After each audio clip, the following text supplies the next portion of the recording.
Et bonjour et bienvenue à tous sur l'émission La Magie. Bienvenue, j'espère que vous allez tous bien. Ravi de vous voir en cette première de l'émission. C'est un grand moment pour nous et surtout pour ces deux personnes qui sont avec moi qui sont extrêmement stressées depuis quelques minutes. Ça ne se voit absolument pas sur leur visage. Moi je les vois, vous les voyez, mais eux ne se voient pas. Il faut le savoir, ils sont actuellement sur Discord. Hop, et ben nous ça va. Comment allez-vous? Alors, c'est à nous que tu parles ou Oui, pas? c'est à vous que je parle. Alors, du coup, tu veux une réponse honnête ou vraiment profonde? De l'honnêteté, de l'honnêteté. Eh bien, ça va absolument pas. Mais c'est nice, on va faire quand même. Ouais, moi non plus. Je suis un petit peu stressée, mais on va voir, hein. De toute façon, maintenant que ça a commencé, il faut bien que ça se termine à un moment, hein. Alors, pour vous introduire un petit peu aujourd'hui, c'est la première de l'émission. Donc, le thème, ce sera les premières. Il y aura plusieurs chroniques aujourd'hui qui sont au nombre de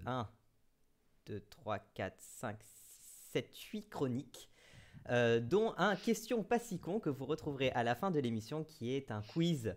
Et vous allez très vite découvrir c'est quoi le principe de ce quiz. Donc, aujourd'hui, nous sommes trois. Moi-même en tant que présentateur, nous avons Elisheva, non dans l'autre sens, voilà, Elisheva en présentatrice et Chimine en présentateur qui vous présenteront leur chronique au fur et à mesure de l'émission. Donc, première chronique pour commencer aujourd'hui, nous avons, du coup, ce sera toujours notre première chronique dans l'émission, l'inspiration du jour, présentée par Elisheva. Je change la scène.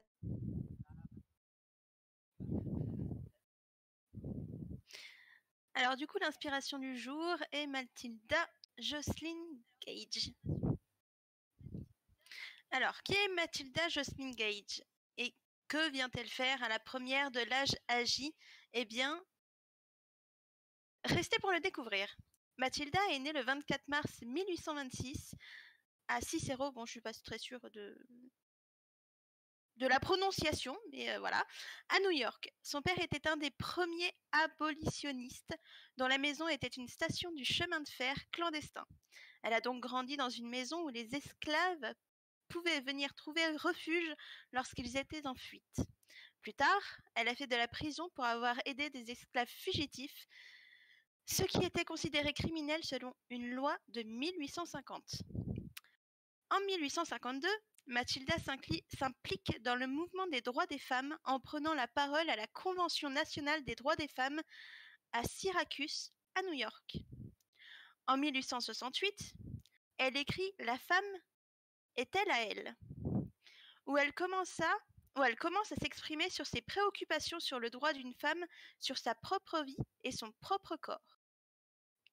En 1871, un groupe de 10 femmes, dont faisait partie Mathilda, a tenté de voter malgré le fait que les femmes n'en avaient toujours pas le droit. En 1875, elle est nommée présidente de la National Women Suffrage Association. Plutôt que de prétendre que les femmes méritaient le droit de vote parce qu'elles influenceraient correctement la législation, elle a fait valoir qu'elles mériteraient le droit de vote en tant que droit naturel. En 1878, la rédactrice en chef de l'Urne, journal mensuel d'une association de vote, décide de prendre sa retraite et Mathilda lui rachète alors son journal. Elle devient alors sa propre éditrice et utilise le journal pour défendre le droit de vote des femmes sans aucune condition de classe ou de rang. Jusqu'en 1881, elle publie ses essais sur des questions diverses, sur des femmes éminentes de l'histoire, sur des inventrices ou sur le fait que l'Église utilise son autorité pour montrer les femmes comme moralement inférieures. Elle a fermement soutenu la séparation de l'Église et de l'État en estimant que le plus grand préjudice causé aux femmes provenait des lois théologiques qui soumettaient la femme à l'homme. Chaque édition portait les mots « La plume est plus puissante que l'épée ». En 1890, Mathilda a créé l'Union nationale des femmes, dont elle a été présidente jusqu'à sa mort en 1898. Cette nouvelle association était une plateforme pour les idées radicales et libérales de l'époque. Le journal officiel de cette nouvelle association s'appelait The Liberal Thinker. Je suis vraiment pas sûre de la prononciation, je suis nulle en anglais. Dont la rédactrice en chef était bien évidemment Matilda. En 1893, elle a publié Woman, Church and State, un livre basé sur la façon dont le christianisme avait opprimé les femmes et renforcé le patriarcat. C'est également dans cet ouvrage que Matilda dénonce les chasses aux sorcières, les interprétant comme un moyen soutenu par l'Église de dominer et de tuer intentionnellement des femmes. Elle explique que pour comprendre l'oppression féminine par l'Église, il se fait de remplacer sorcière par femme. Elle y écrit alors: la sorcière était en réalité le penseur le plus profond, le scientifique le plus avancé de ses âges. La persécution qui, pendant des siècles, a mené contre les sorcières était en réalité une attaque contre la science de la part de l'Église. Comme la connaissance a toujours été le pouvoir, l'Église craignait qu'elle ne soit utilisée entre les mains des femmes et lui assène ses coups les plus meurtriers.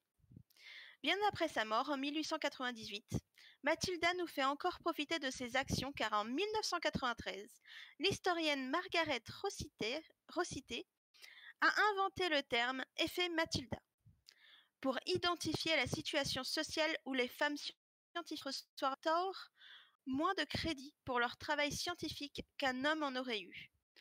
En 1995, Matilda Roslyn Gage a été intronisée au National Women's Hall of Fame, je ne suis pas sûre de la prononciation encore une fois, et aujourd'hui sa maison à Fayetteville abrite la fondation Matilda Joslyn Gage, dont la mission est de promouvoir son héritage pour ne pas oublier ce pourquoi elle a passé sa vie à se battre. Pour conclure l'histoire de Matilda Joslyn Gage, c'était une suffragette, une militante des droits des femmes et des Amérindiens, une abolitionniste, une autrice et une libre penseuse. Avec ses actions, elle a laissé une trace dans l'histoire et a permis à de nombreuses femmes d'accéder à ce qui leur revenait droit. Ce n'était qu'un flocon de neige parmi tant d'autres, mais sans flocon, il n'y a pas d'avalanche. Car malgré ses difficultés financières et physiques, son travail pour le droit des femmes a été vaste et effectué avec brio. Elle a été la première féministe à exhumer l'histoire des sorcières et à revendiquer elle-même ce titre. Voilà. Et merci beaucoup Elisheva. Je tiens à préciser que cet article a été écrit par Elisa, me semble-t-il, si je me souviens bien de son pseudo, qui n'a malheureusement pas pu venir nous présenter son article aujourd'hui. Donc Elisheva a bien voulu nous le lire à sa place. Et bravo en tout cas pour cette première chronique historique pour la magie, puisque c'est le premier article qui est lu dans l'histoire de notre émission. Donc merci beaucoup à toi Elisheva. Qu'en avez-vous pensé? Lucie qui dit c'était super. Oui, effectivement, une grande femme. C'est bien de pouvoir aussi découvrir des personnages comme ça via des articles, surtout des personnages aussi emblématiques qui ne touchent pas directement la sorcellerie ou la magie, mais qui est un peu, qui est lié à ce monde-là, puisque à l'époque, les femmes étaient beaucoup accusées de sorcellerie à tort et à travers, quoi. Voilà, très intéressant, très intéressant. Ben, on lui dira. On lui dira que son article était très intéressant. Tu avais quelque chose à dire, Chimine? Non, pas vraiment. Bah, à part, en soi, vraiment, c'était en sorte une des premières féministes, non? Bah oui, du coup, après, Elisa n'est pas ici pour nous en parler, mais c'est ce que j'ai compris de son article. Bah oui, oui. Donc, on va enchaîner tout de suite avec la rubrique Quoi de neuf, qui est présentée par moi-même. Donc, hop là, je cache mes compatriotes et je vais vous présenter aujourd'hui la chaîne, hop, que je me prépare, Archaos. Peut-être que certains la connaissent déjà, puisqu'il y a certaines personnes que je sais dans le chat connaissant Arca. Donc Archaos, c'est quoi, c'est qui? Archaos s'est créé il y a 1 mois maintenant. Enfin, quand on regarde l'objet l'onglet à propos de la chaîne, nous pouvons apercevoir qu'elle a été créée réellement en avril 2021. Petit cachottier, parce que c'est quelqu'un que je connais et il ne m'avait pas dit qu'il avait ouvert sa chaîne à cette période-là, donc j'ai été un peu surpris en faisant mes recherches. Donc, cependant, la première vidéo date d'il y a 3 mois, alors ma chronique tient encore à peu près debout. Parce que c'est quoi de neuf, vous avez compris, on est là. Archaos est tenu par Arca, que certains d'entre vous auront peut-être croisé sur certains serveurs Discord.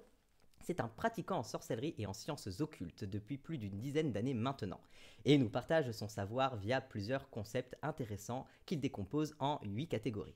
Héritage, lexique, théorie, support et symbole, histoire, les grands anciens, pratique et technique.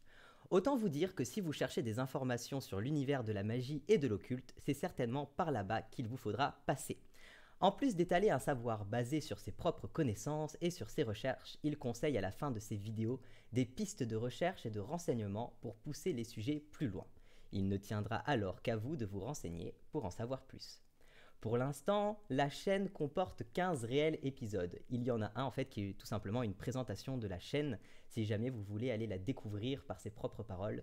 Et ces épisodes-là couvrent les sujets suivants. Vous avez la magie, le désir, la magie du chaos, les représentations, les origines de la magie, Aleister Crowley, l'ancrage, la respiration, le chaos, la volonté, la magie sympathique, les rituels, le chamanisme.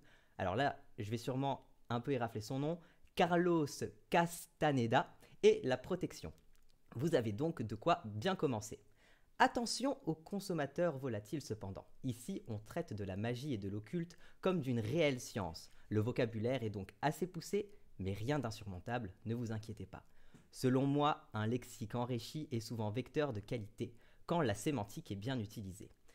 Pour vous donner un ordre d'idée, Sébastien Géa Le Mahout a un certain vocabulaire bien utilisé qui décrit des fonctionnements complexes et le contenu de la chaîne Archaos s'en approche sans forcément faire pareil.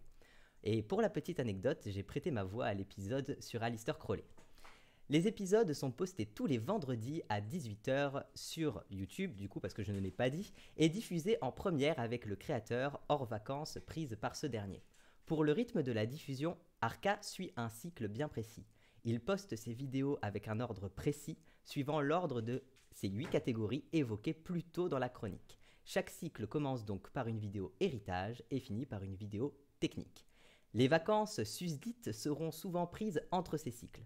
Le prochain épisode du vendredi 11 mars traitera de la visualisation comme technique. C'est donc la dernière vidéo de son second cycle.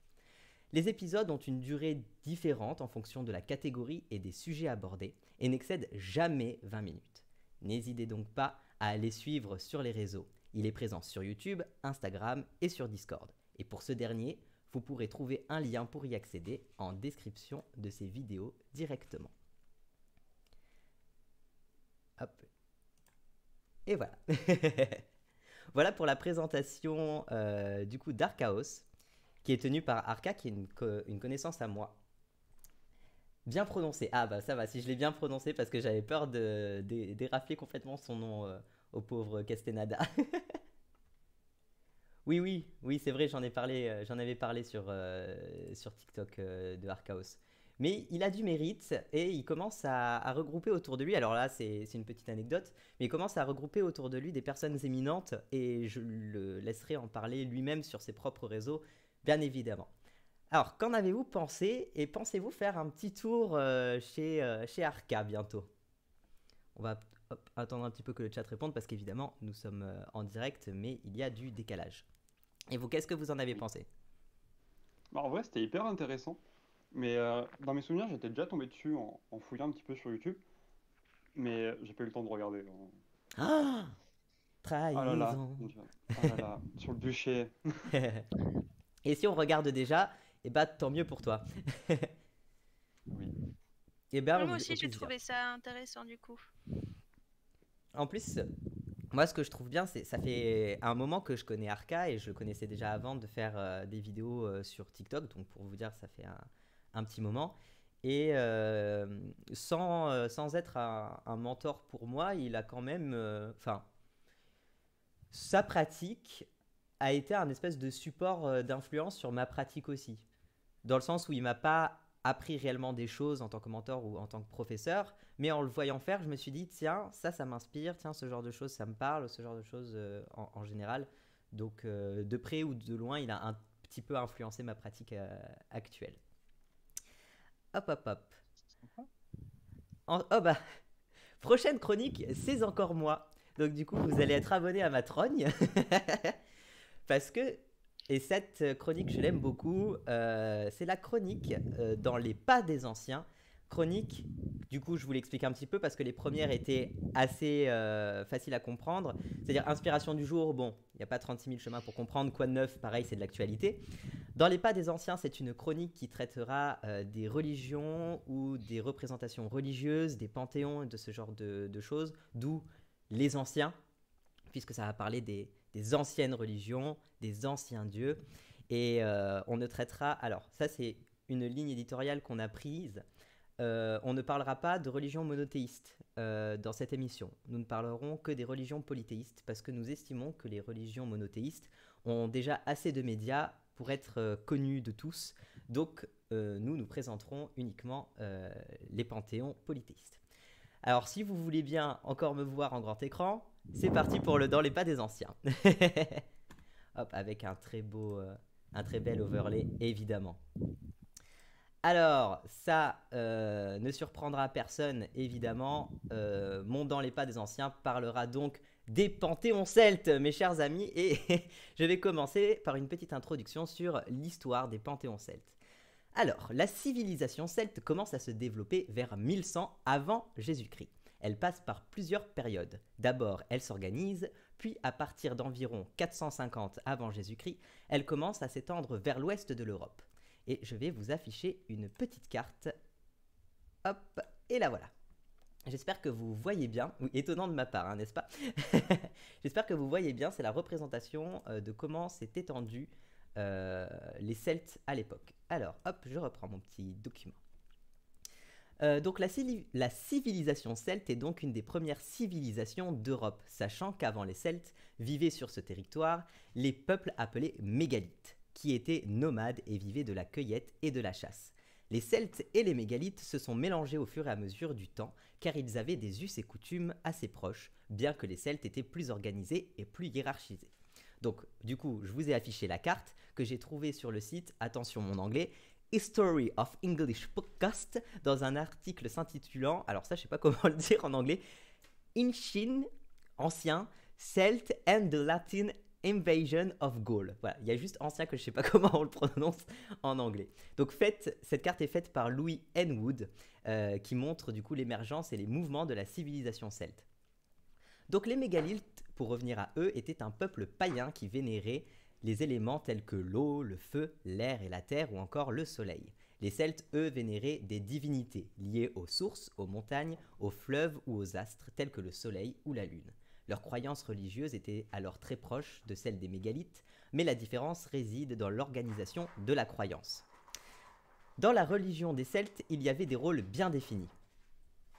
Attendez, Lilith, c'est le moment de jouer. C'est le truc avec les lives, hein. Il y a les chats, il y a la vie. Donc du coup, je reprends. Dans la religion des Celtes, il y avait des rôles bien définis. Les bardes, les ovates et les druides. Les bardes sont des poètes et chanteurs, les ovates sont des devins et des druides, et ils sont des sages, philosophes et des savants. Je ne vais pas m'attarder sur ces rôles ici, ils auront leurs articles dédiés spécialement, évidemment. Donc retracer les religions des anciens peuples, et surtout du peuple celte, était très compliqué, car c'est une religion orale, nourrie de mythes, de légendes et de savoirs transmis de personne en personne. Donc aucun écrit des anciens druides n'ont existé. Ainsi, vous pourrez facilement deviner que ceux qui vous disent suivre le druidisme antique ne sont pas tout à fait honnêtes, ou ne veulent pas reconnaître les influences romantiques du druidisme actuel. Donc, dans tout ce que je vous dirai aujourd'hui, rien n'est de source antique pour sûr. J'en parlerai plus précisément dans un article que je ferai spécifiquement sur l'histoire du druidisme. Parce que ici, c'est la chronique dans les pas des anciens. Et la chronique pour parler plus de l'histoire, c'est Il était une fois, et vous l'aurez un peu plus tard. Le peuple celtique s'étalait donc sur une large partie de l'Europe, comme vous pouvez le voir sur la carte. Alors, il existait plusieurs panthéons regroupant différents dieux. Nous pouvons alors identifier, entre autres, le panthéon gaulois, le panthéon irlandais et le panthéon gallois. Certains dieux de ces panthéons se ressemblent si on regarde leurs attributs, mais leurs noms ne sont pas les mêmes. Pour donner quelques exemples recueillis sur mythologica.fr, site sur lequel vous pourrez aussi retrouver une bibliographie complète, voici les exemples que je vous ai trouvés. Donc par exemple, Dana est la déesse mère du panthéon irlandais, vénérée par les poètes, autres artistes et gens de l'artisanat. Dans le panthéon gaulois, on retrouve une déesse similaire portant le nom de Anna. Je voulais bien démarquer parce que sinon ça fait vraiment c'est vraiment le même son, Dana, Dana. Donc là c'est de Anna, A2NA, qui est la mère des divinités et des hommes. Pour second exemple, nous avons Bélénos qui est le dieu du soleil gaulois et chez les Irlandais, le dieu du soleil s'appelle Lugh. Vous l'aurez compris, les panthéons celtiques étaient donc polythéistes, c'est-à-dire comportant plusieurs dieux. Les traces de ces 10 dieux se retrouvent au travers des représentations iconographiques retrouvées dans des recherches archéologiques ou encore au travers des mythes et légendes que les chrétiens nous ont retranscrits à une certaine époque. Car oui, certains moines irlandais, après la christianisation de l'île, ont pris l'initiative de coucher sur papier les récits oraux de l'époque pré-chrétienne, en les assaisonnant évidemment de christianisme, mais tout de même, on peut quand même les remercier pour ça. Il existe beaucoup de dieux dans ces différents panthéons, et je ne vais pas tous vous les présenter ici, ni tous les panthéons. Je vais faire des articles dédiés à chacun d'entre eux, car ils sont tous très riches en représentations, en mythes et en légendes. Qu'importe les panthéons et les religions, les légendes retranscrites sont très similaires. Par exemple, l'histoire de Taliesin, personnage très important de le druidisme, qui est un barde très connu, qui a existé d'ailleurs, mais qui existe aussi dans les mythes et légendes, et évidemment sa représentation dans les mythes et légendes diffère beaucoup de la réalité.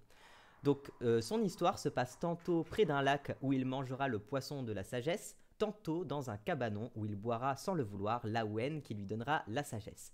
L'histoire n'a pas le même déroulé ni les mêmes personnages, mais l'apprentissage et la finalité sont sensiblement les mêmes. Ainsi, nous devinons facilement que les apprentissages et leçons données tournaient autour des mêmes sujets, et aussi que la religion celte n'était pas dogmatique, car aucune des légendes ou mythes ne montre le signe d'obligation dans la croyance. Parmi les sujets sur lesquels était centré le druidisme et qui sont parvenus jusqu'à nous, nous pouvons retrouver le respect de la nature, la paix, la sagesse ou encore la justice pour ne parler que d'eux. En tout cas, le druidisme était inscrit profondément dans la civilisation celte. Les druides étaient des juges, étaient des conseillers aux souverains et étaient souvent consultés pour leur sens de la justice et leur sagesse. Ils avaient une place importante dans la société. Malgré cela, de nos jours du moins, un barde, un novate, un druide ou simplement un dévot sont traités sur une même échelle d'égalité car tous respectent la nature et tout est nature. Pour conclure, j'aimerais évoquer sur un point qui me paraît très important parce qu'on m'a déjà posé la question. La religion celtique n'est pas fermée. Si certaines pratiques ou religions sont revendiquées comme fermées par certains de leurs représentants, le druidisme se veut ouvert à tout ce qui s'y intéresse. Et nous ne rechignons pas à partager nos savoirs en dehors des frontières européennes. Si je prends pour exemple l'ordre dans lequel je fais partie, l'OBOD, ou OBOD pour certains, ils font parvenir leurs cours à l'étranger sans limite, autre que la langue évidemment, et se forment de ça à de là différents groupes représentant l'ordre. Alors évidemment, je n'ai pas le droit de faire circuler les cours que j'ai librement, mais ça, ce n'est qu'une question de respect de droit d'auteur et pas de sectarisation des savoirs, et j'en parle tout à fait librement. Il n'y a pas de culte de la personnalité, ni de volonté de prosélytisme dans le druidisme. J'en parle parce que j'ai envie d'en parler, tout simplement.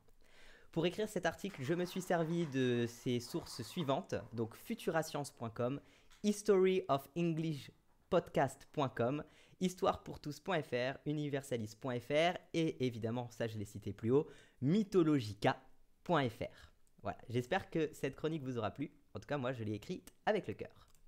Et nous repassons à nos petits copains. Qu'est-ce que vous en avez pensé? C'était grave intéressant. Hein. Ah bah merci. C'est vrai que même la carte, elle était super belle et puis on voyait le chemin qu'ils avaient pris et tout, c'était super, super intéressant. Ah, j'ai mis du temps à trouver cette carte parce que j'avais beaucoup de cartes très pixelisées ou très moches. Du coup, j'ai mis du temps. Oui, mon chat est dissident. Elle s'est dit, tout le reste de la journée, je dors. Pendant sa chronique importante, je joue. J'espère que ça vous a pas... Le contraire aurait été étonnant. Ah oui, oui, oui. Un chat, les chats c'est vicieux, tout le monde sait ça. Eh bien, merci pour le trait complet. J'aimerais tellement être une druidesse, mais je sais pas par où aller. Alors, il y a des livres qui sont très bien sur le druidisme, mais j'en parlerai dans ma chronique spéciale sur le druidisme, ou sinon tu peux aller voir sur les réseaux. Sur mythologica.fr, il y a beaucoup de références et de livres sur les panthéons celtes, donc déjà tu pourras aller te renseigner par là. Oui, n'hésitez pas. Alors, dans le bot, il vous le répète plusieurs fois, mais il y a une commande qui est très importante. C'est le point d'exclamation micro. Parce que parfois, mon micro grésille parce que mon câble est dissident comme mon chat. Et du coup, s'il grésille, n'hésitez pas à spammer la commande. Comme ça, vous aurez ma magnifique voix et non pas du grésillement. Alors, je reprends mon petit ordre du jour. Qui avons-nous ensuite? Ah, nous avons le coup de cœur. Donc, la rubrique coup de cœur qui, elle, ne s'explique pas, c'est une rubrique où on parle des objets, outils ou choses qui se sont passées et qui nous tiennent à cœur. Et du coup, je donne la parole à Chimine pour son coup de cœur. Donc, à travers cette chronique, je vais vous présenter un de mes nombreux coups de cœur, le tarot des druides. Avant de développer et de vous le montrer, je vais vous introduire l'outil qu'est le tarot. Un tarot est donc un jeu de cartes divinatoires comprenant généralement 22 arcanes majeures, puis 56 arcanes mineures, avec les catégories bâton, denier, coupe et épée. Chacune des 78 lames d'un tarot a une signification bien distincte. Donc, mon petit tarot des druides, lui, a été créé en 2004 par Philippe et Stéphanie Carcom, un couple d'anglo-saxons. Philippe Carcom, lui, a commencé à étudier la spiritualité et le druidisme, puis par la suite a étudié dans une formation en psychothérapie pour les adultes. Sa femme, elle, a écrit de nombreux livres sur les activités druidiques. Ce tarot est illustré par Will Worthington et a été créé pour rappeler les traditions de l'art druidique.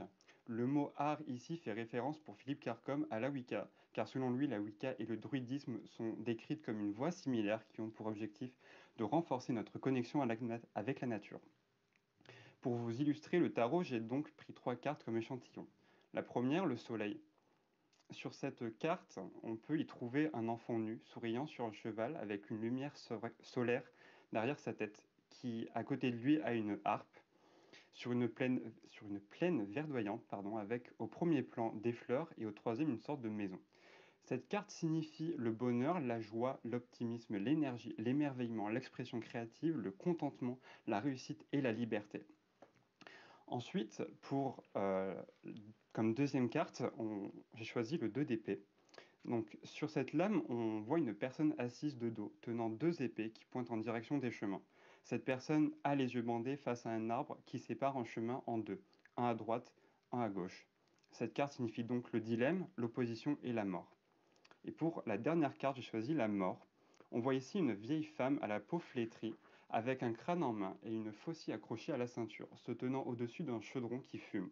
Cette fumée se dirige d'ailleurs vers un ciel qui semble gris et couvert au début, mais plus loin on le voit s'éclaircir, avec une lumière rappelant un coucher de soleil. Un volatile parcourt ce ciel. On remarque aussi la présence d'un serpent en haut à droite, au-dessus de pots en argile. Du lierre d'ailleurs commence à pousser au-dessus de la dame. Cette carte signifie préparer la transformation, la passation intense et l'initiation, mais aussi se débarrasser de l'ancien pour dégager la voie au nouveau. Avec les trois exemples que je viens de vous donner, on peut ainsi aisément voir que les images ou les illustrations correspondent parfaitement à la signification des cartes. Je trouve donc que cela facilite la lecture des cartes sans avoir nécessairement besoin de toujours se référencer au petit livre, qui est d'ailleurs très utile, surtout au début. Pour conclure, je conseille ce tarot aux personnes qui s'intéressent à la Wicca et au druidisme. Je le conseille à ceux qui débutent, étant très facile à manier et à comprendre. De plus, il reste extrêmement accessible au prix de 18 € seulement aux éditions Vega. Bisous. Et merci pour le bisou de fin. Ah, écoute, j'étais obligé. On le surnomme le chroniqueur bisou sur le Discord. Oui, très très très joli tarot. Donc pour le thème, la première, on retrouve quand même vachement les druides, étant une des premières religions retracées pour le coup.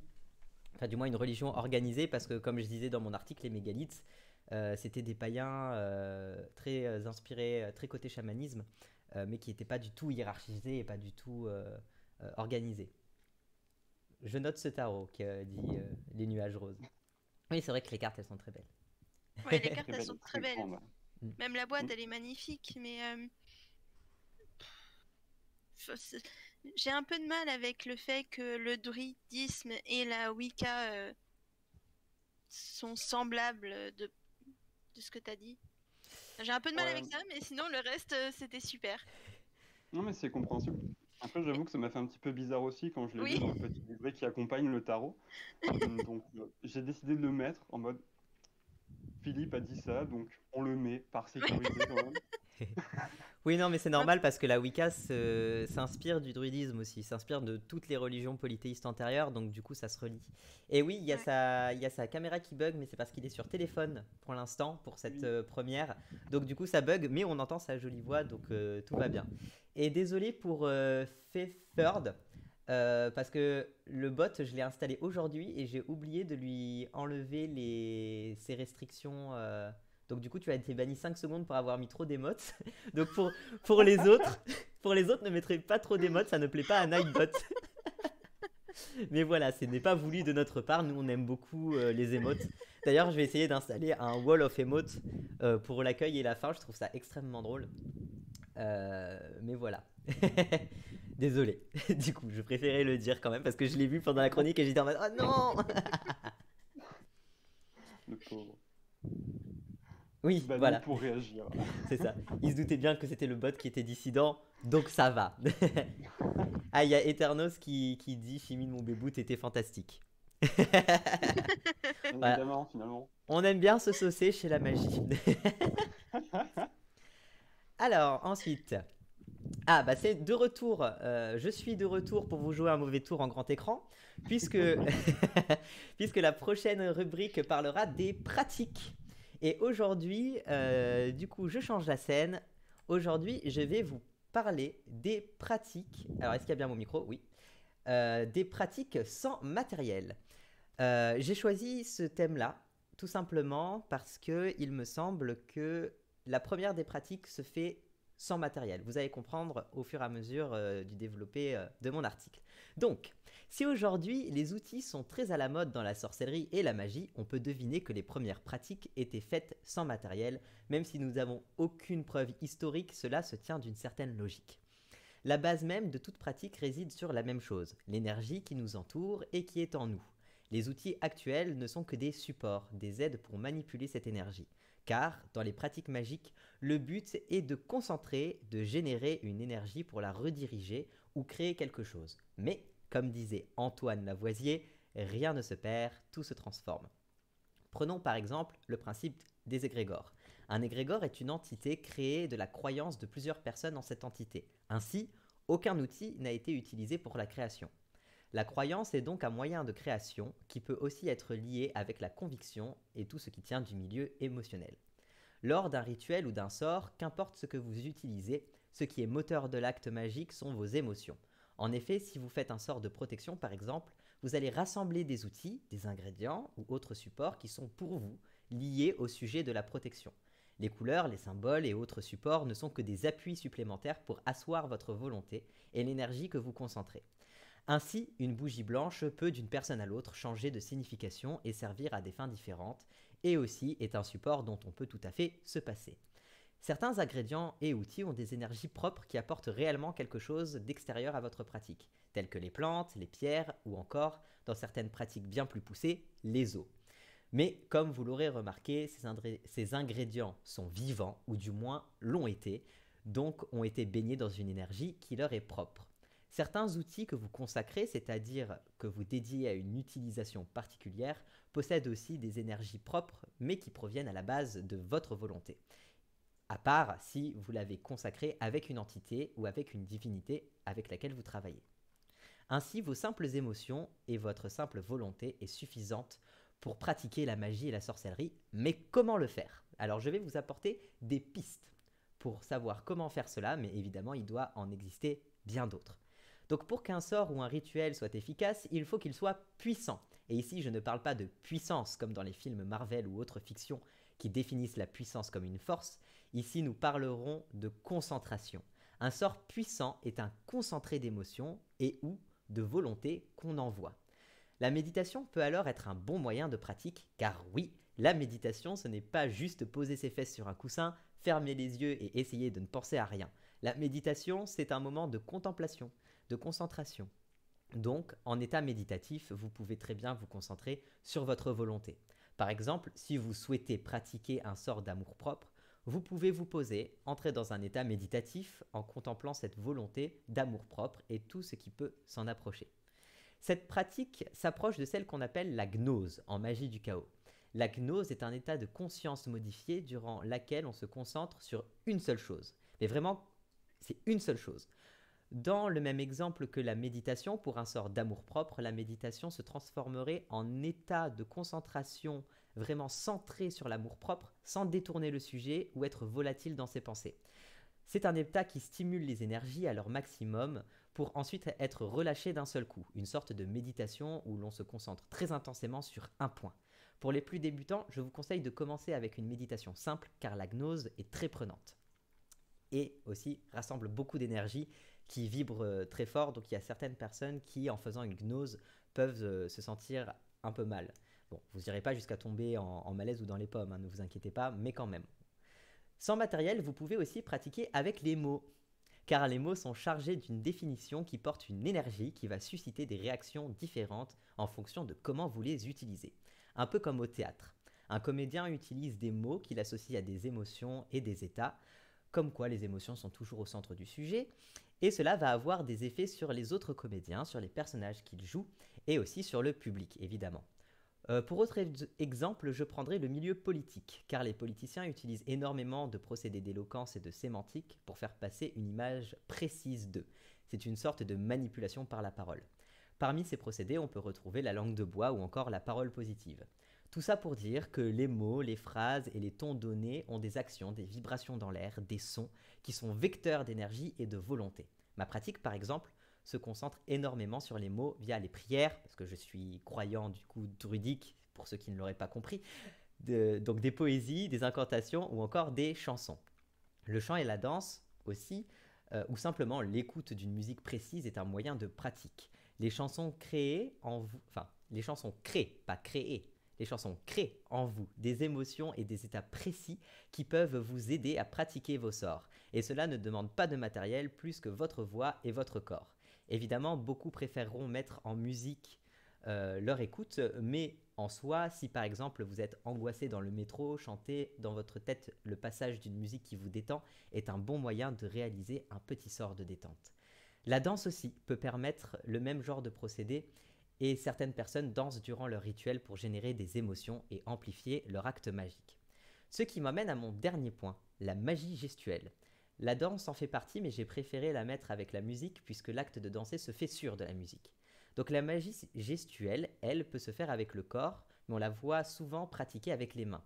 Elle se retrouve dans les méditations bouddhiques, par exemple, où pour une méditation sur un certain point de chakra, les mains sont placées d'une façon précise.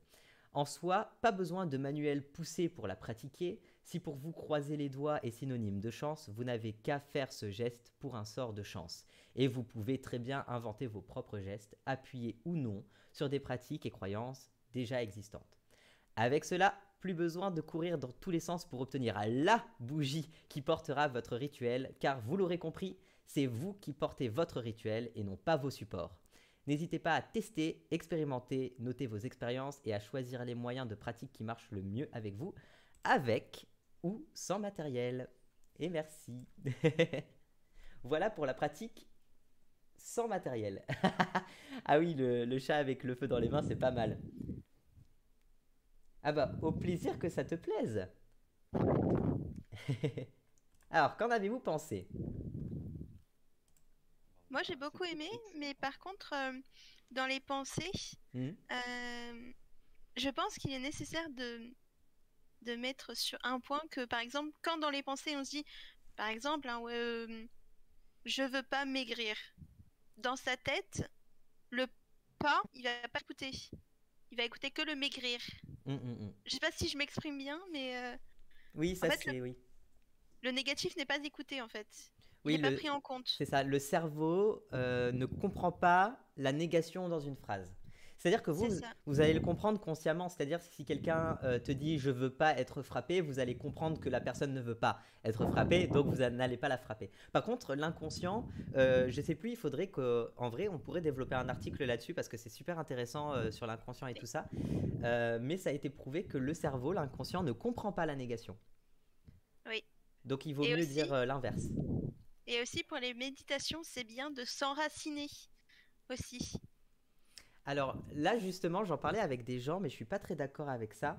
Je pense que s'ancrer est important en général, mais pour une méditation, en fonction de ce qu'on veut faire, s'ancrer n'est pas toujours la bonne solution. Parce que par exemple, si tu veux faire une méditation plus concentrée sur le côté astral et tout ça, si tu t'ancres avant, tu peux pas aller plus haut. Tu vois ce que je veux dire? Oui, mais je veux dire, pour des personnes qui n'ont jamais médité, qui n'ont Ah, jamais eu de ça, c'est mieux avant pas juste avant, pas dans la même journée, mais je veux dire au fur et à mesure du temps, s'enraciner et ensuite prendre le temps de faire ces méditations, mais pas dans la même journée, je veux dire dans le temps. Voilà. bien sûr, je suis d'accord avec ça parce que se connecter au milieu physique, c'est quand même quelque chose de très important. Et je peux te le dire, moi, en tant que poisson, que c'est très important. Oui, bah effectivement, oui. Les supports, le matériel, c'est bien, si vous pouvez en avoir, si ça vous fait plaisir. Mais c'est pas la base de la magie. Parce que justement, je reviens au début de mon article. Les premières pratiques traçables historiquement, c'était avec du matériel parce que forcément, c'est des fouilles archéologiques. Donc on a retrouvé du matériel, on a retrouvé des hôtels, on a retrouvé des machins comme ça. Mais qui nous dit pas qu'ils pratiquaient autrement, sans matériel? Et moi, c'est ce que je pense. Team, je bosse avec ce que je trouve dehors. Let's go. Ça, c'est de la magie du chaos où je m'y connais pas, tiens. Alors, pou, pou, pou. D'autres réactions par rapport à cet article? En vrai, t'as dit un truc, enfin, t'as rajouté un truc à un moment, qui Mhm. était très drôle, je trouve. C'est, si vous vous sentez mal dans le métro, mettez-vous à chanter. Heureusement que t'as rajouté dans votre tête, parce que sinon, ça va être encore plus malaisant, tu vois, peut-être, Oui, tu sais, pour t'es la dans le personne en métro. question. La Tu sais, en t'agitant forêt. de haut en bas comme ça. Ouais, coq, je La suis sûre que forêt. même à Paris, tu trouves quand même des gens qui dansent dans le métro. Ok. Ouais, mais Je suis après, sûre que tu peux trouver ça. Suffit que ce je soit suis des sûr et chansons un peu certain. gênantes en plus. Voilà. Ah, qu'est-ce qu'on est serré au fond de cette boîte. Oui, c'est vrai qu'il y en a qui se gênent pas, effectivement, mais bon. Après, vous faites comme vous voulez. Vous pouvez demander les sous après au chapeau, hein, ça vous fait plaisir. Mais cela ne nous regarde pas. Bien évidemment. Et bonne chanson de Paillarde, c'est bien, ouais. Ah, je C'est vrai ne que vais le pas en métro, chanter. franchement, c'est les balles musettes, quoi. Oui, nous ne chanterons pas de chansons paillardes parce que Twitch et YouTube ne seront pas d'accord avec cela.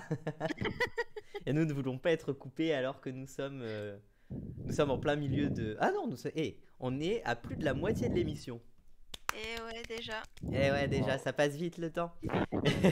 Et du coup, je vais vraiment. vous inviter à un voyage dans la chronique Il était une fois. Donc, Il était une fois qui va parler de légendes, de mythes, mais aussi qui peut parler d'histoire. Et aujourd'hui, qui sera présenté par Ellie Sheva. Ellie, je te laisse la place. Merci.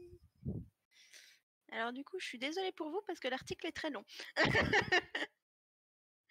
Alors du coup, donc il était une fois, du coup on va parler des pyramides, mais d'une en particulière, donc la première, forcément vu que l'inspiration est du coup les premières pour cette émission ici. Alors du coup on va commencer. Alors à notre époque, les pyramides sont des cercueils de mystère. Bien que gigantesques et étudiés par des égyptologues et archéologues, il n'empêche que ces œuvres sont absolument fabuleuses, surtout si on les associe à l'année de leur construction. Les premières questions étaient surtout basées sur leur construction.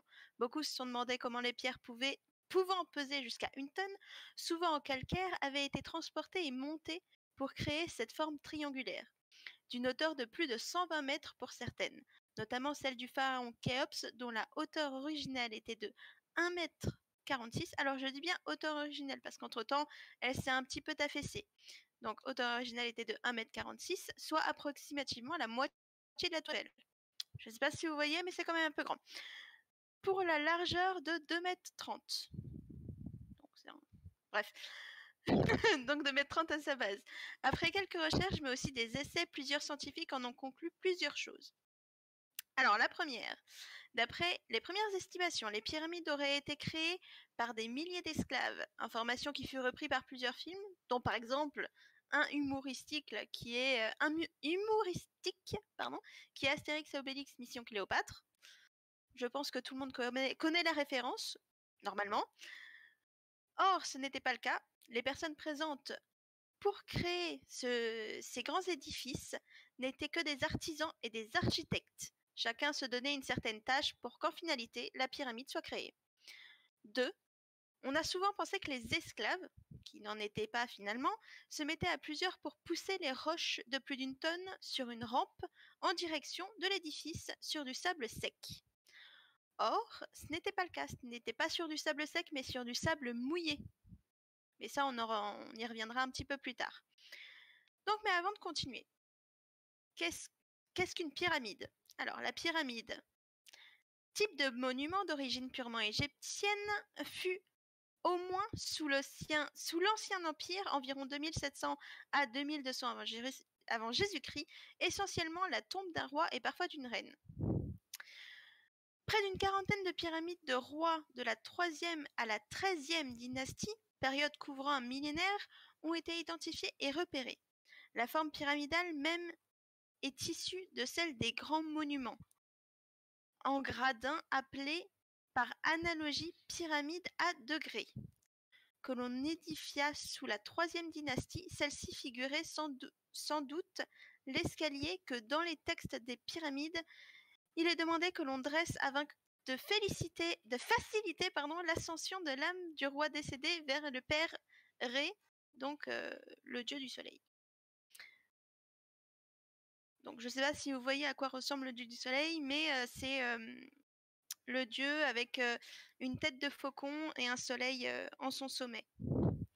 Donc le passage de la pyramide primitive à degrés à la pyramide véritable s'effectua à l'événement de Snéfrou, fondateur de la 4e dynastie, lorsque l'architecte eut l'idée de matérialiser dans la pierre le tracé triangulaire où s'inscrivait auparavant le profil à degrés du monument.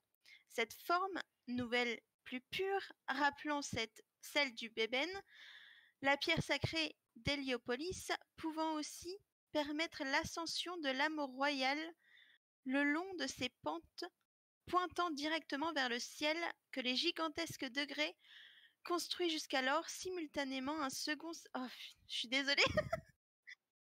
Construits jusqu'alors. Alors, simultanément, un second symbolisme se superposa au premier.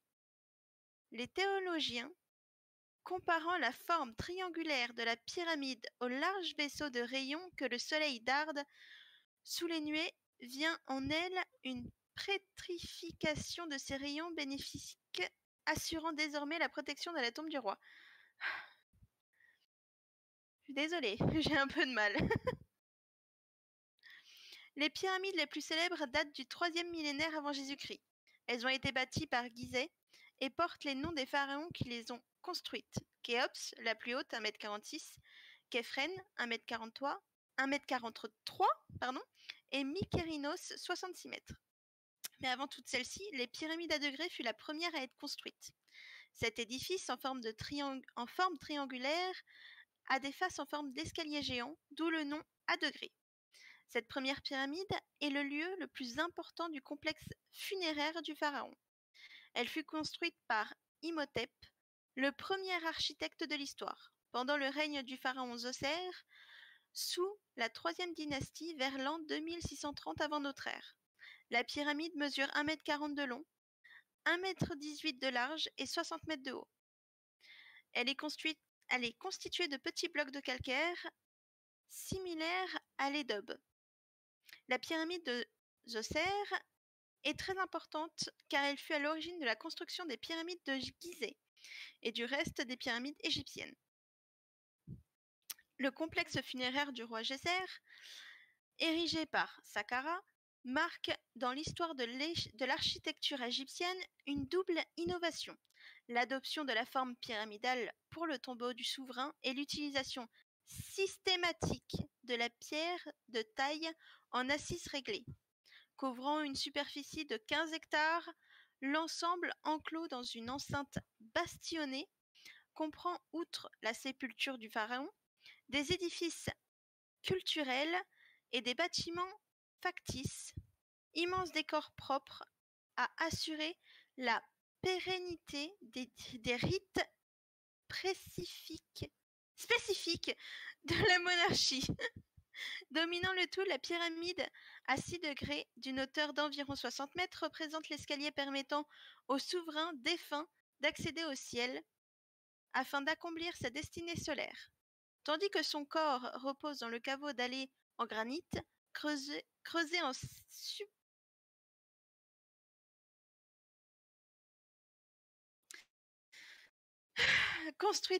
creusé en substructure à une profondeur de 28 mètres pour cette réalisation transcription monumentale de l'essence divine de la royauté, l'architecte Imhotep, charpentier sculpteur, mais aussi grand prêtre d'Héliopolis, ville où était adoré le dieu Ré, a sur le plan technique exploité à grande échelle le savoir-faire acquis par les tailleurs de pierre au cours des générations précédentes.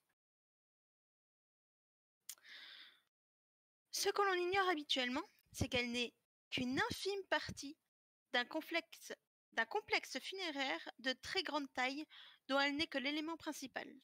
Elle partage cet aspect d'une chose avec le Taj Mahal, dont seul le mausolée en marbre blanc est connu, alors qu'il s'agit d'un complexe funéraire très complet. Mais là où le monument indien est relativement récent, puisque construit au XVIIe siècle, la pyramide de Geyser date du début du XXe siècle avant Jésus-Christ. Une époque durant laquelle les techniques de construction étaient bien plus limitées. Et pourtant, Geyser, ou Geyser, comme on l'orthographie parfois, a bel et bien reçu le premier monument pyramidal de l'histoire de l'humanité. Donc, vous avez du coup la vue d'ensemble devant vous. Donc, après la pyramide, il y a plusieurs descriptions que je pourrais vous lire et que je vais faire du coup. Donc, la pyramide de Geyser n'est qu'un simple élément d'un ensemble funéraire, comme j'ai dit plus haut, de grande taille. D'un point de vue général, il est inclus dans un vaste rectangle orienté suivant les 4 points cardinaux entourés d'un haut mur. Deux cours se dessinent, une grande au sud et une plus petite au nord. Un tombeau séparé, un temple, des chapelles, des galeries, avec de nombreuses salles, des hôtels en plein air, une entrée et sa longue colonnade. Donc après, il y a la description. La pyramide de Geyser est l'emblème du complexe funéraire de Geyser. Elle possède 6 étages réguliers. L'inclination globale est de 84 degrés et sa base mesure 1,21 m x 1,9 m. Elle fait 62 mètres de haut. Donc forcément, elle se tasse un petit peu avec le temps. Et à l'époque, c'était la construction la plus haute jamais réalisée par l'homme. Entre-temps, il y en a une autre qui a été construite. Bon, vous avez compris depuis le début. Voilà. Donc elle a été rendue possible grâce à 2 éléments qui sont arrivés concomitamment. L'invention de la pierre de taille, qui remplaça le mélange bois-brique cru, bien plus fragile, et la prospérité économique qui permit la stabilité de la civilisation égyptienne et donc l'obtention d'une main-d'œuvre qualifiée, disponible en grand nombre. Pour la construire, les bâtisseurs ont utilisé des moellons de pierre calcaire de tailles différentes en fonction de ce qui était construit. Comme expliqué ci-dessous, la pyramide s'est faite par étapes. Toute la construction des mastabas s'est faite avec des pierres de 30 cm de hauteur. Quand ils ont construit les premières pyramides, ils ont augmenté la taille de pierre à 38 cm, alors que les 2 premières pyramides ont été faites avec des pierres plus grandes, de 52 cm de hauteur. Donc après, je vais vous éviter du coup tout le détail. Mais du coup, si vous voulez, après, il y a les galeries. Comme la plupart des pyramides pharaoniques, celle de Geyser possède un réseau de galeries souterraines. La particularité ici est que le réseau est assez complexe et a été creusé à des époques différentes Pour faire simple, il faut distinguer les 11 galeries du mastaba M3, les puits centrales et son réseau, les galeries ultérieures. Donc les 11 galeries du mastaba 3 partent du puits régulier creusé sous l'ajout qui a été fait pour construire le mastaba 3. Il s'agit de puits uniformes dont le plus profond atteint 33 mètres. Ils partent tous vers l'ouest, mais ne sont pas parfaitement parallèles. Ils semblent éviter le puits royal central par rapport à la future pyramide. Le puits central fut creusé au centre de la pyramide et mesure 7 mètres de côté et accueille au fond le sarcophage royal. Hélas, découvert vide, on pouvait y accéder par une descente dont l'entrée se trouve au niveau du premier gradin de la pyramide, sur sa face nord. Cette entrée est doublée d'une autre époque tardive, du moins ultérieure à la construction du complexe, et qui donne dans le temple, pas sur une face de la pyramide. Du fond du puits partent aussi plusieurs galeries qui font un 3/4 de son tour. À quelques mètres du puits lui-même, elles desservent les appartements funéraires, dont 3 chambres bleues, appelées ainsi à cause de belles faïences bleues retrouvées sur place. Les galeries ultérieures furent creusées à des époques variées. Les premières datent de l'époque Scythe. Il semble qu'à cette époque, la voûte du puits menaçait de s'effondrer. Les Égyptiens de l'époque construisirent une galerie menant de la cour du sud au haut du puits. En extrudant le puits, ils purent utiliser des pierres pour renforcer la voûte et ainsi éviter l'accident. Une seconde galerie lui fait face. Elle date de l'époque romaine et est arrivée au sommet du puits. L'intérêt de ce nouveau tunnel était de faire parvenir au haut du puits de grandes poutres de bois pour renforcer encore une fois la voûte. Après, forcément, il y a beaucoup de temps qui se sont passés depuis la construction de cette pyramide, et forcément, il y a eu des dégâts et des rénovations, que je vous cite juste ici pour que vous ayez connaissance de ce qui s'est passé. Mais voilà. Si l'on accepte de nombreuses interventions de l'Antiquité destinées à renforcer la voûte du puits, les principaux dégâts reçus par la pyramide de Geyser sont récents. Ils datent de 1992 et de 2008. Le 12 octobre 1992, un tremblement de terre important est survenu en Égypte. Son épicentre était de 50 km² au sud-ouest du Caire, provoquant des dégâts importants. Le bilan humain fut lourd, avec approximativement 150 décès. De plus, de nombreuses maisons furent détruites. 350 maisons et immeubles, la plupart vétustes, s'effondrèrent, provoquant un grand nombre de sans-abri.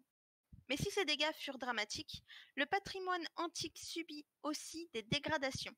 Ainsi, la pyramide de Geyser subit le tremblement de plein fouet par l'effondrement de la voûte du grand puits funéraire, ainsi que les plafonds de plusieurs galeries souterraines qui risquaient de s'effondrer. De plus, des tonnes de pierres s'étaient écroulées de la structure extérieure. Il fallait donc agir et vite. Pour réparer les dégâts, 2 actions furent entreprises. Tout d'abord, on confia à une entreprise locale le soin de réparer les dégâts les plus visibles, mais d'après de nombreux spécialistes, le résultat fut catastrophique. L'entreprise en question, égyptienne, n'était pas spécialisée dans la restauration de monuments anciens.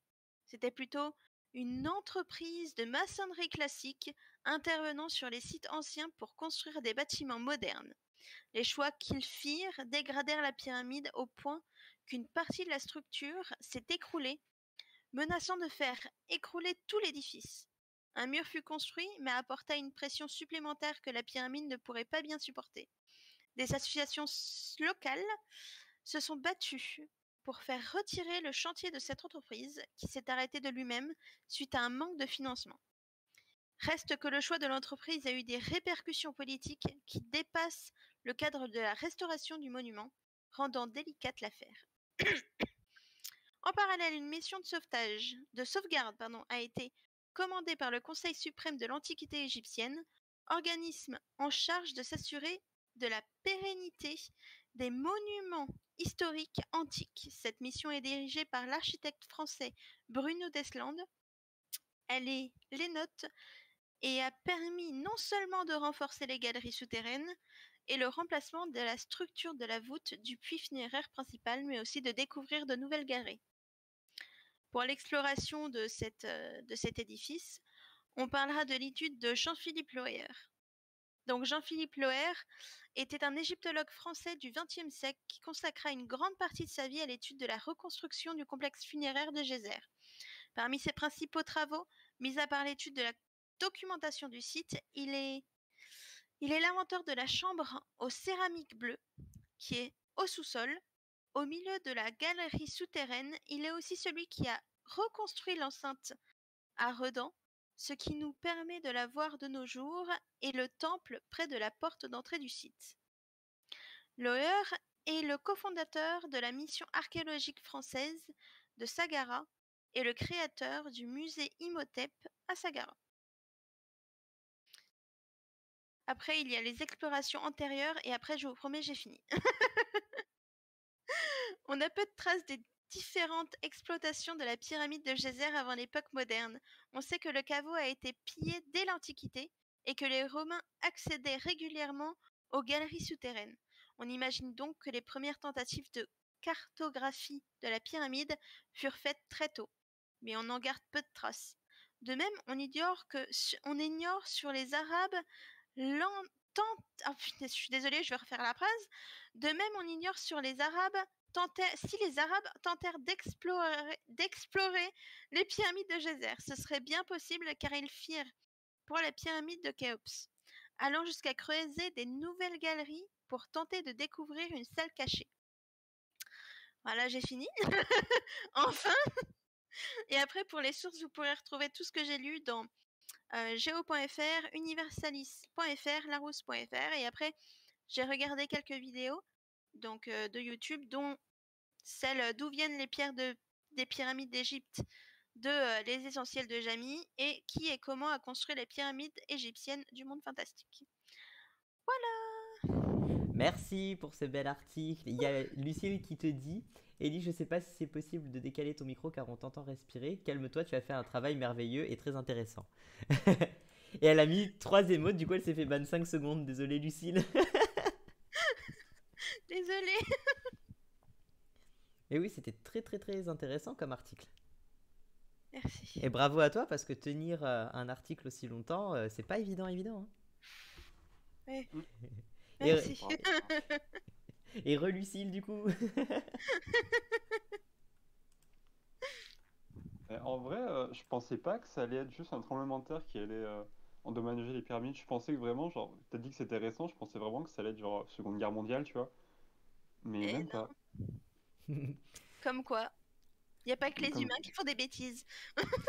Moi, ce qui m'a beaucoup étonné, c'est qu'ils aient quand même engagé des gars qui font de la maçonnerie basique, quoi. Ils se sont même pas renseignés sur les gars avant. Bah ouais, c'est un peu con.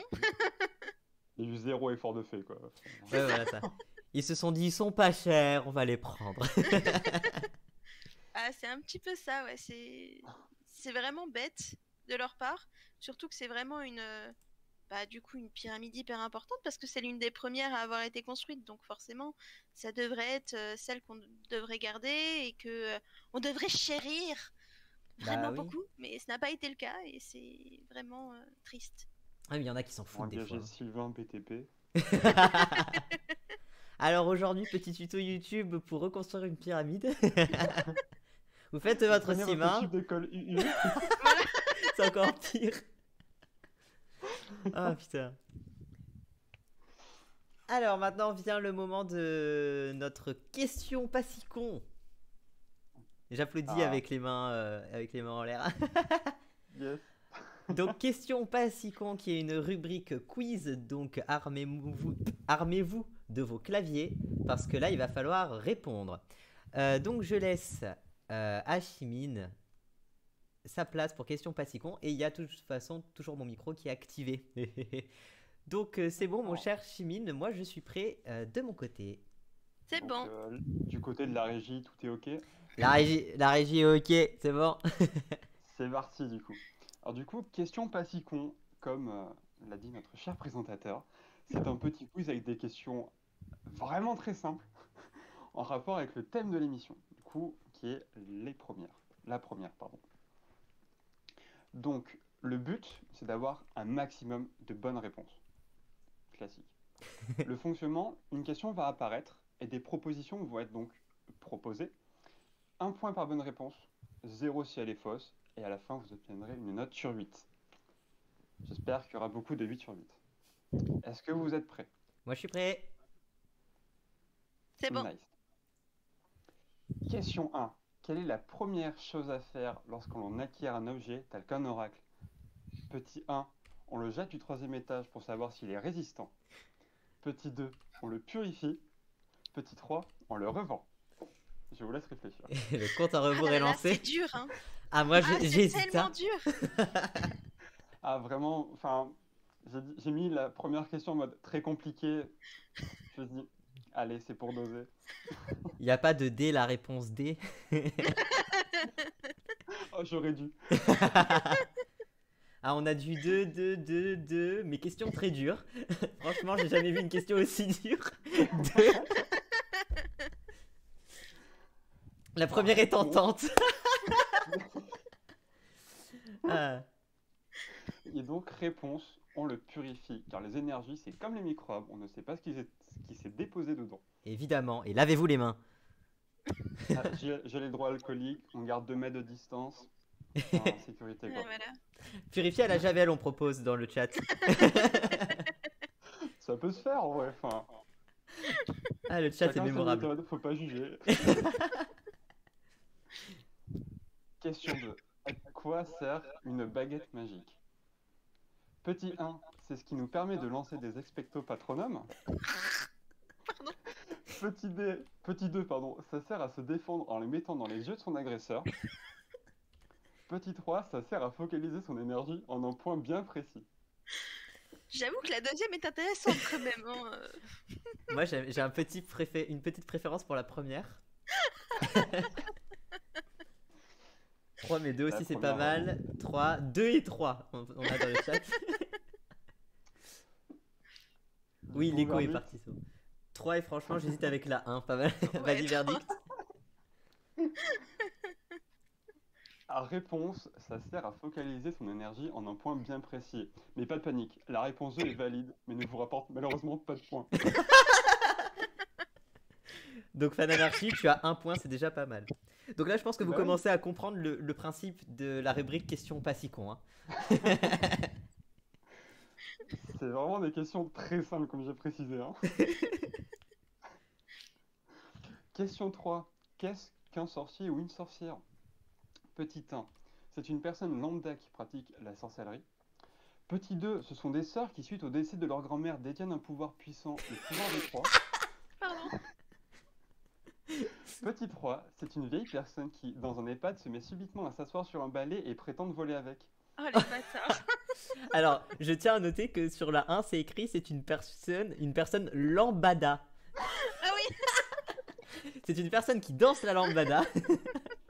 Finalement, je suis désolé. Ah, c'est bien Une erreur de lambda. frappe. Lambda, oui. On va dire 1 dans le doute. Ah, 1, mais j'ai été Alors. témoin de la 3 aussi.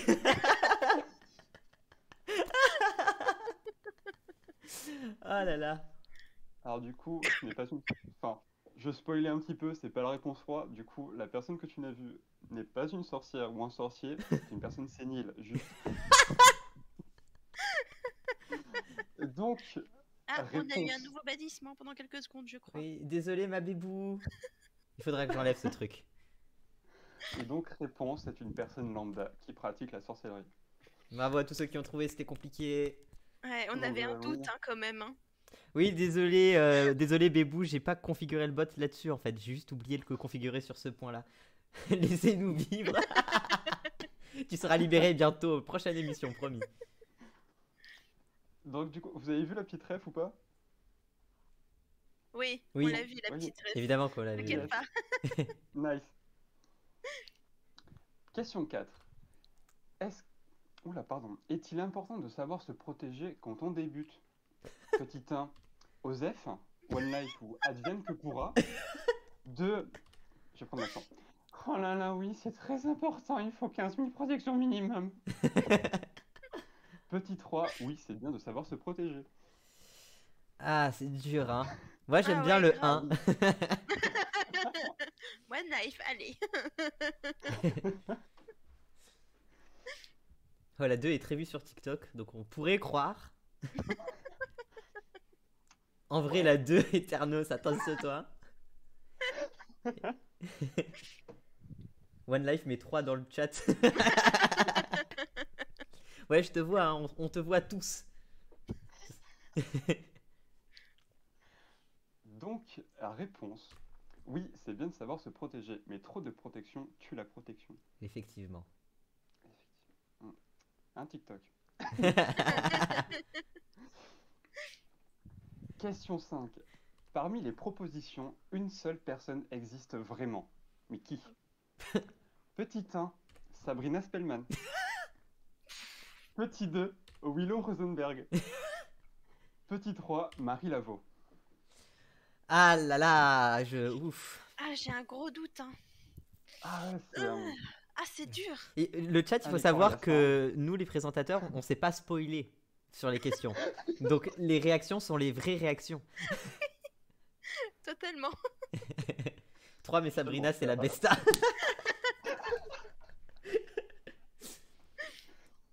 Ah, 3 la reine.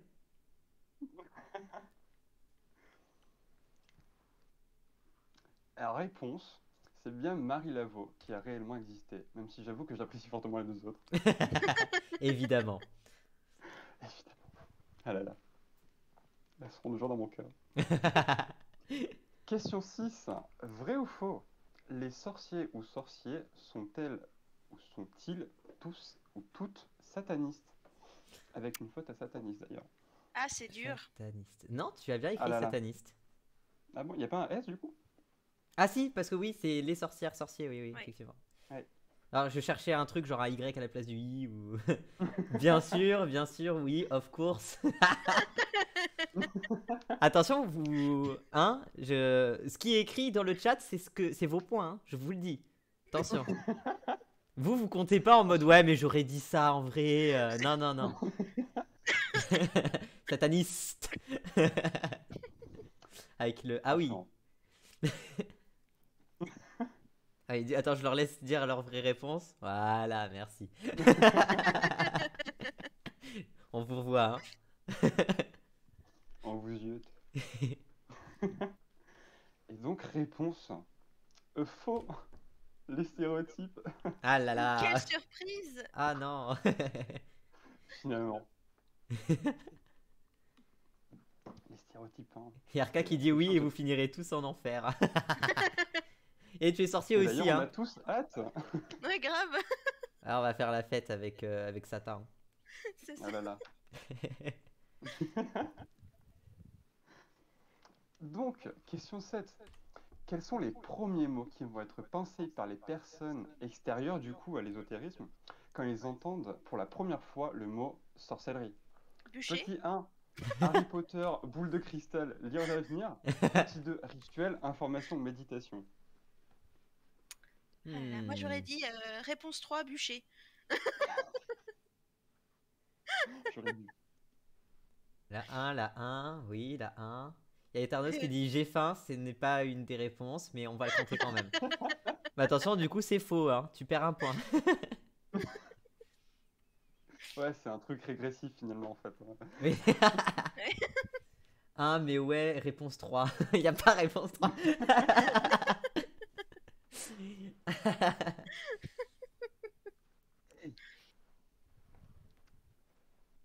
C'est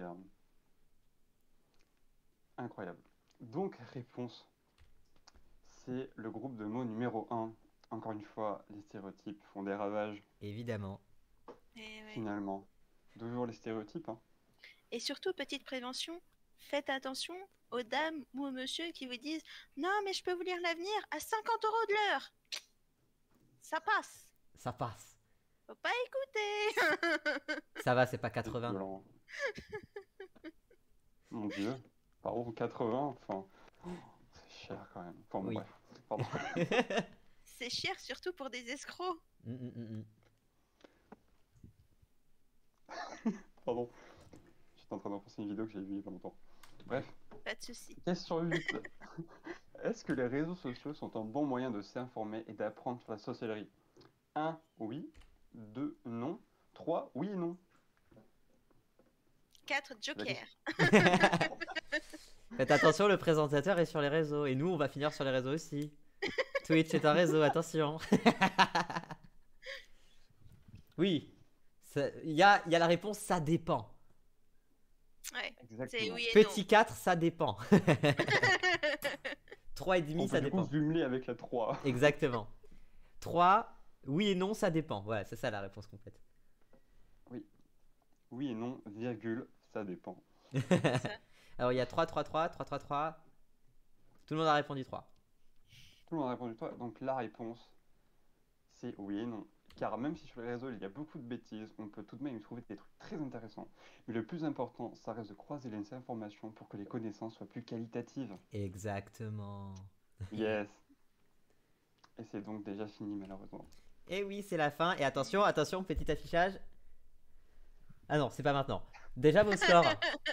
Ça, il y a un petit truc à la fin. Moi je le sais. Vos scores. Moi j'ai eu 8. Moi j'ai eu 8. Ouais. Moi aussi. 8, 8, Finalement. 8. Pourquoi t'as été banni? Stop spamming caps. Et elle a même pas spamming caps. 7 sur Oh, 8 la parce que pauvre. j'ai trollé. Ah, c'est bien, t'es honnête. L'honnêteté, bah, tu peux avoir plus un point pour ton honnêteté. Du coup, 8 sur 8, bravo. Ah la gentillesse.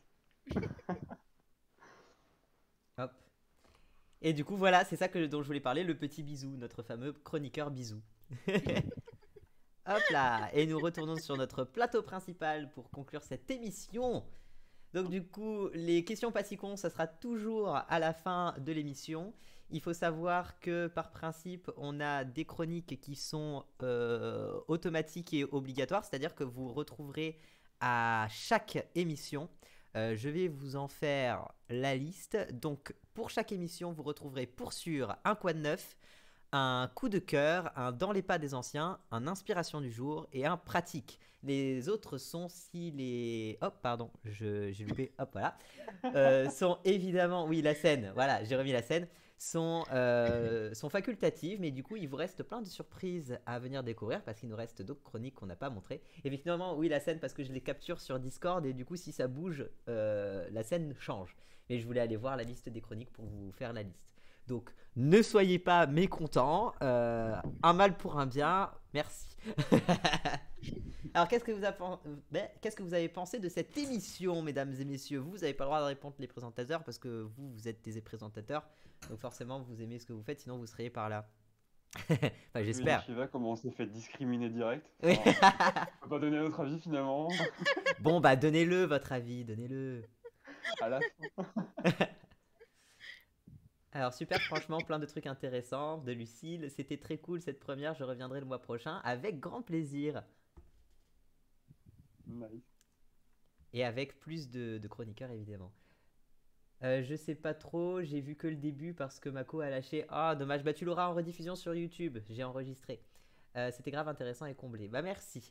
Qu'est-ce que je voulais dire? Je voulais dire un petit truc.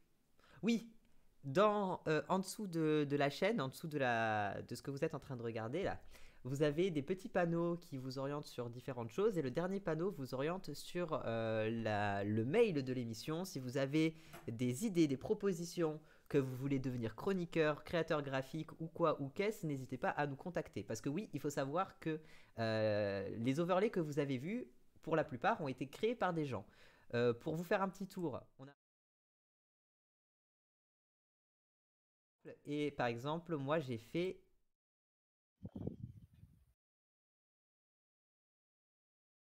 des overlays au maximum personnalisés. Alors là, on a été un peu pris de court, donc tous les overlays ne sont pas faits à la main.